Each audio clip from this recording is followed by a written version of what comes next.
CNN, BBC, France, 24. I'm watching you all. I'm recording every lie. I'm archiving every distortion. I am Ibrahim Traore, and today I'm pulling off your masks. Yes, you heard correctly.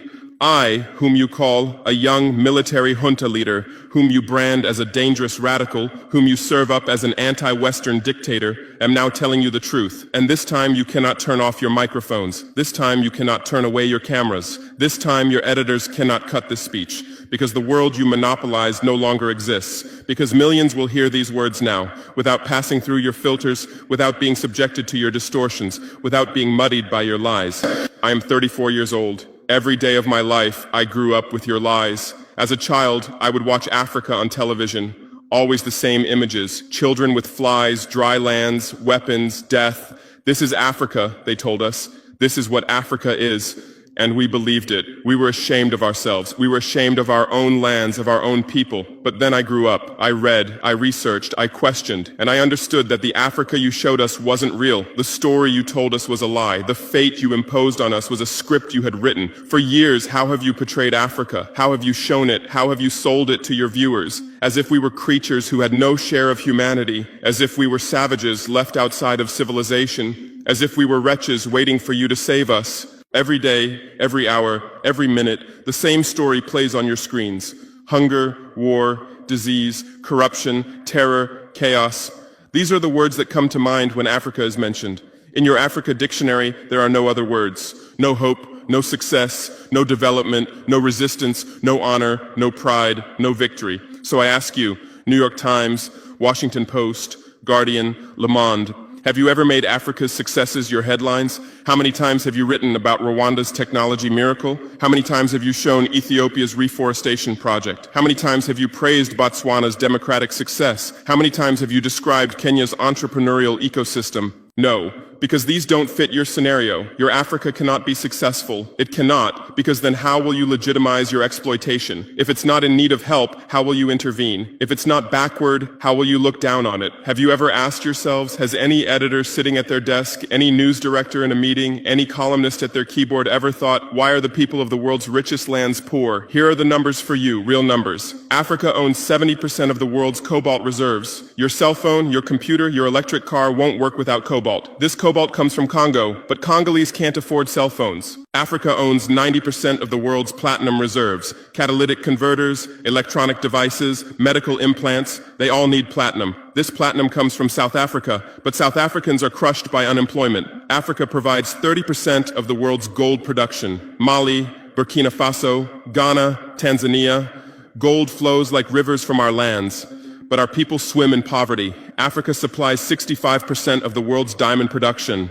Botswana, Angola, Congo, Sierra Leone, billions of dollars worth of diamonds are extracted, but our miners live on $1 a day. Africa owns 35% of the world's uranium reserves. Niger, Namibia, South Africa. Nuclear plants run on our uranium. Paris lights burn with our uranium, but our villages have no electricity. And you still ask, why is Africa poor? No, the right question is, how was Africa kept poor while being so rich? Here's your answer. Colonialism didn't end. It changed shape. You used to come and occupy our lands. Now you come and establish companies. You used to take by force. Now you make agreements. You used to rule with the whip. Now you rule with credit. Let me give you concrete examples. With numbers, names, dates, but you'll never write about these. Glencore, Swiss-based mining giant, extracting cobalt in Congo.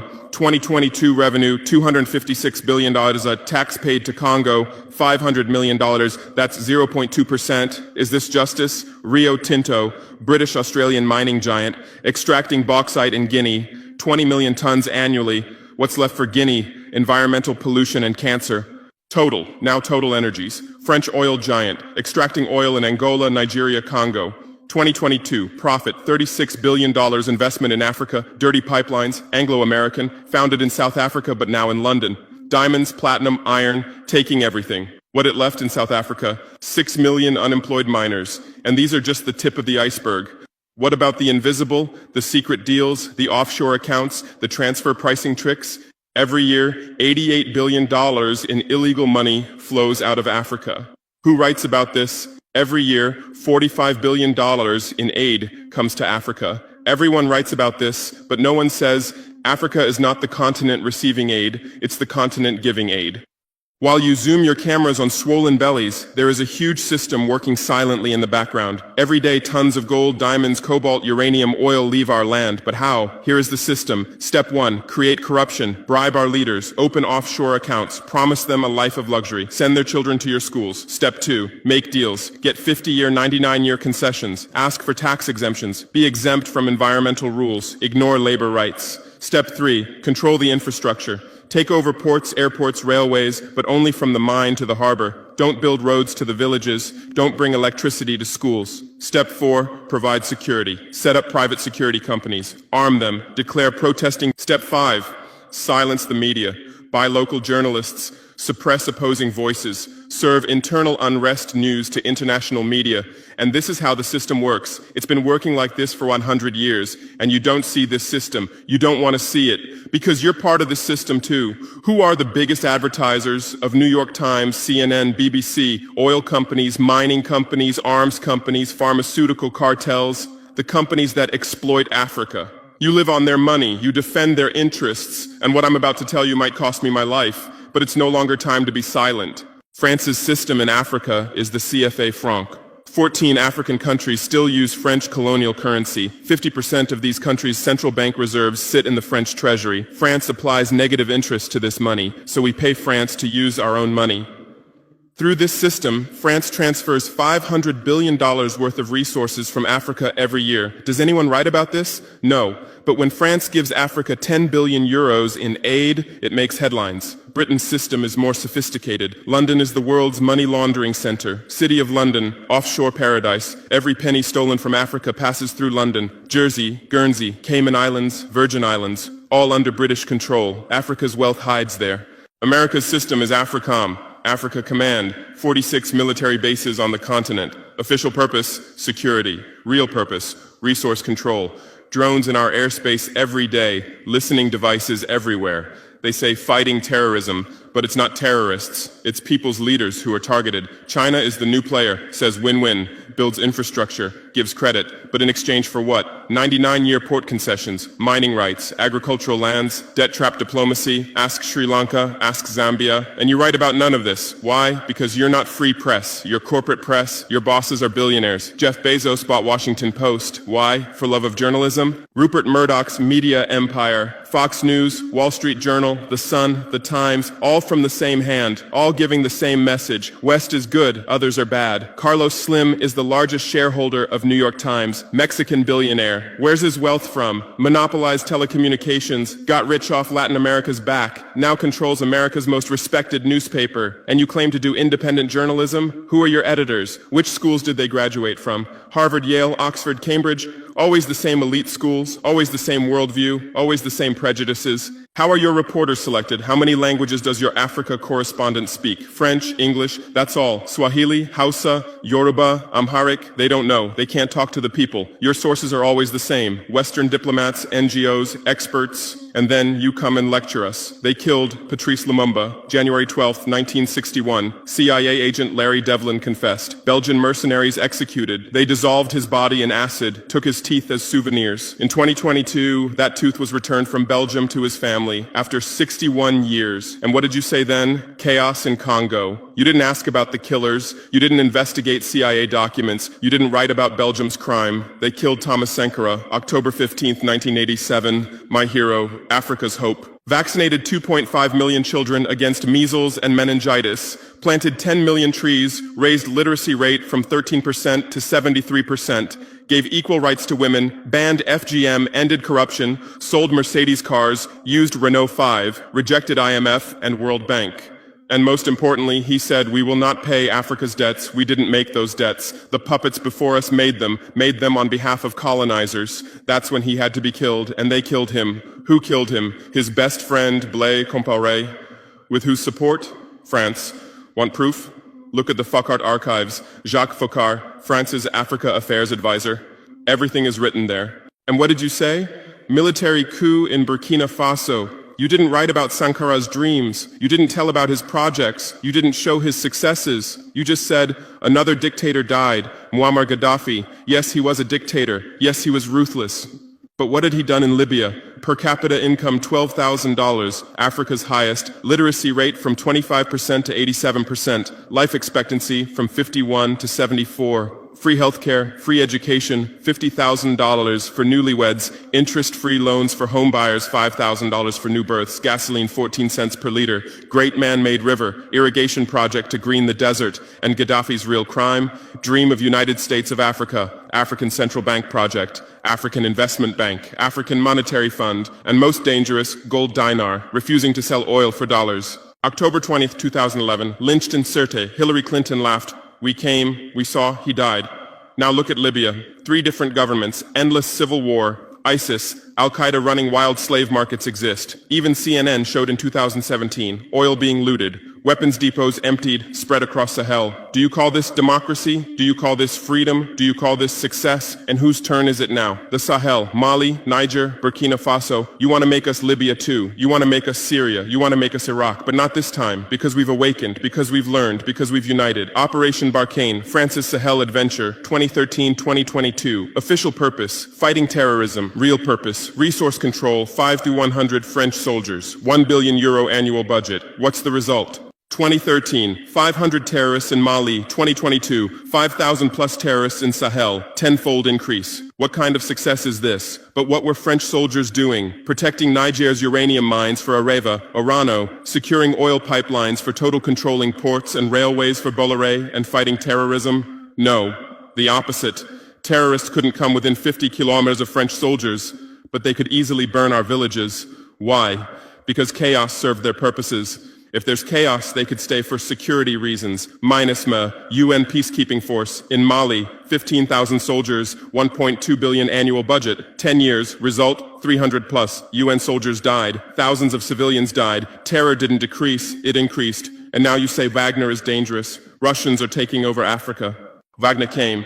1,000 soldiers. What happened in 6 months? Terrorists fled. Villages are safe. Mines are working. People are at peace. What's the difference? Wagner is an ally we invited. France is an occupier who came by force. Wagner follows the agreement. France blackmails. Wagner brings results. France produces excuses. But you don't write the truth. You say Russian mercenaries. Well, what is French Légion étrangère? Aren't they mercenaries? What is American Blackwater Academy? What is British G4S? What is Israeli Black Cube? They are security companies. Wagner is a threat. Why? Because Wagner isn't yours. And the terrorism issue?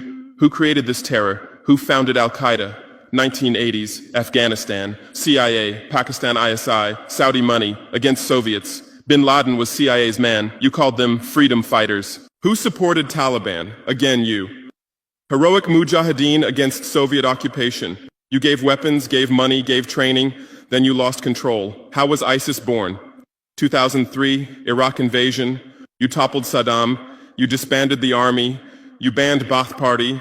You tortured in Abu Ghraib, and those people became ISIS. Then Syria. You said Assad must go. You said moderate rebels. You gave weapons. Those weapons went to ISIS, went to al-Nusra.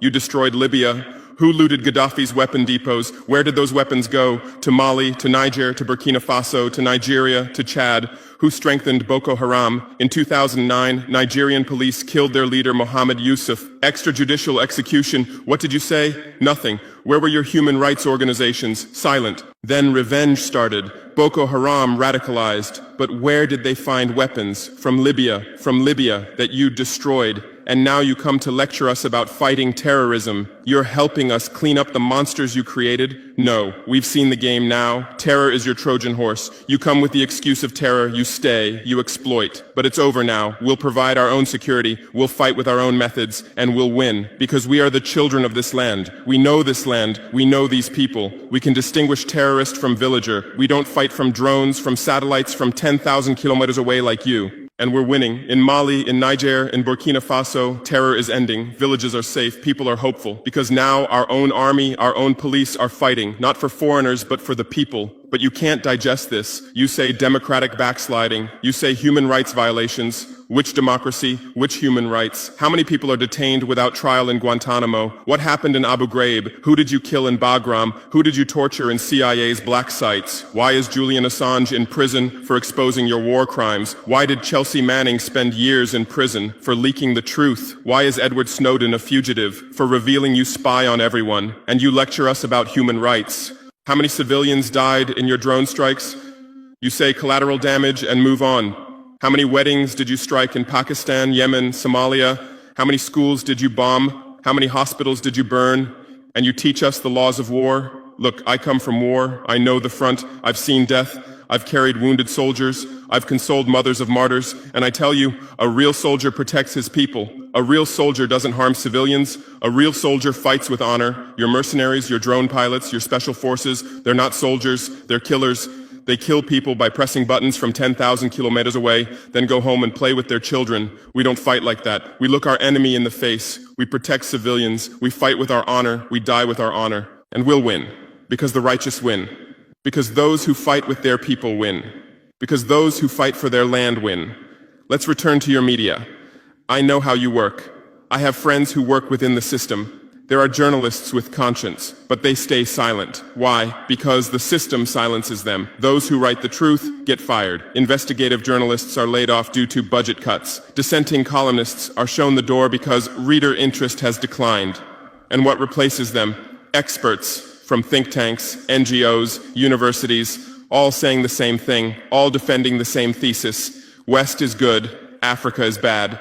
So who are these experts? Where do they get their funding? National Endowment for Democracy, NED, American democracy exporter, CIA's legal arm, has fingers everywhere, funds opposition, directs media, creates civil society. Open Society Foundations, George Soros's organization, says open society, but open for whom? Open to what? Open to exploitation, open to intervention, open to manipulation. Ford Foundation, Rockefeller Foundation, Bill and Melinda Gates Foundation, all in Africa, doing aid. But what do they get in return? Control, data, influence. And your media is their trumpet. You headline, Gates is saving Africa. But you don't say, how many African children were paralyzed by Gates's vaccine trials? How many farmers committed suicide because of Monsanto seeds? You're masters at storytelling, but always the same story. White savior. Remember Live Aid? 1985. We Are the World, charity concert for Africa, millions raised. What came to Africa? Corruption increased, dependency increased. But it was a great story for you. Bob Geldof became a hero. Musicians looked conscientious. Viewers felt good about themselves. Africa remained hungry. Remember Kony 2012? Viral video. Stop Joseph Kony. 100 million views. Result? Kony is still free, but the video maker got rich. Invisible Children organization collected millions. What came to Uganda? American soldiers. And you present these as success stories. Angelina Jolie, Madonna, Bono, all Africa volunteers. They come, take photos, adopt children, leave. And you say, interest in Africa increased. What interest? Whose interest? Interest for what? Madonna adopted from Malawi. You made headlines. But 100 children die from malaria every day in Malawi. You didn't write that, because that news doesn't sell. Bono became Africa's spokesperson, raised billions with U2 concerts, but moved his company to Netherlands to avoid taxes. Money stolen from Africa also passes through Netherlands. Did you write about this? George Clooney campaigned for Darfur, said save Darfur. Result? Sudan split. Oil remained in South Sudan. South Sudan is now in civil war. Who's getting the oil? Take a guess. And you always present these as humanitarian aid. But these are imperialism's soft face. These are exploitation's PR. Let me give you real numbers. Every year, 134 billion in aid and investment comes to Africa. Every year, 192 billion in resources leave Africa, net loss, $58 billion every year. But you only write about the incoming $134 billion. You don't write about the outgoing $192 billion. Why? Because then people will ask, why does Africa need aid? Illicit financial flows, 88.6 billion year multinational corporations profit transfers, 48.2 billion year debt interest, 17 billion year brain drain cost, 13.8 billion year climate change cost, 10.6 billion year illegal logging, 17 billion year illegal fishing, 1.3 billion year total, 192 plus billion dollars every year. This much resource leaves Africa every year. But what are your headlines? EU announces 20 billion euro aid package for Africa. China gives Africa $60 billion in credit. America grants Africa $8 billion. People read these and think how generous they are, how charitable, how ungrateful Africa is. But the truth is the opposite. Africa is financing your standard of living. Africa is subsidizing your prosperity. Africa is making your technology possible. The cobalt in your iPhone, from Congo, the lithium in your Tesla, from Zimbabwe, the tantalum in your computer, from Rwanda, your jewelry, from Botswana, your chocolate, from Ivory Coast, your coffee, from Ethiopia, your oil, from Nigeria, your uranium, from Niger, and what do we get in return? Debt, poverty, humiliation, but enough. This game will end now because we've awakened. Our youth are sharing the truth on social media. Bar France out hashtag used 100 million times. Africa is bleeding 50 million. On Stop Exploiting Africa, 75 million. And what are you doing? You say Russian bots. You say Chinese propaganda. You say disinformation. No. These are real voices of real Africans. This is real anger. This is real awakening. There are millions of youth on TikTok, videos celebrating French soldiers leaving, images applauding Wagner's arrival, content explaining the truth on Twitter, Instagram, Facebook. The same voice everywhere. Enough! And you're panicking because you're losing control. You're losing the narrative. You're losing the monopoly. You established fact-checking organizations. Africa Check, AFP Fact Check. Who funds these? Facebook, Google, Bill Gates. The same system again. What are you checking? Whose facts are you defending? We say France exploits $500 billion a year. You say false. Only $440 billion. As if that changes the situation, as if 440 billion is little. We say Wagner has been successful. You say Wagner violates human rights. Well, what were French soldiers doing? Bombing Fulani villages, arming Dogon militias, accidentally striking weddings. Your hypocrisy is so obvious that no one believes you anymore. Remember what Anderson Cooper said on CNN? Democracy is declining in Africa. Which democracy, Anderson? Your democracy? America's democracy? Your Capitol riot, January 6, 2021. You said, attack on democracy. 5 people died. Our Sankara assassination, October 15, 1987. You said, internal matter. 1 person died, but that person was the hope of 20 million people. In your elections, corporations fund candidates, lobbyists write laws. You call our elections rigged. In your country, police kill blacks. George Floyd, Breonna Taylor, Ahmaud Arbery. You lecture us about police violence. On BBC, Kasia Madera presents Africa News. Polish origin. How many years has she lived in Africa? How many African languages does she speak? But every day she speaks as an Africa expert. Africa is like this. Africa is like that. On France 24, cameramen, editors, producers, most are French. Even Africa correspondents are mostly French, and they do objective journalism. Even Al Jazeera. Qatar funds it. What business does Qatar have in Sahel? But every day they report Sahel crisis.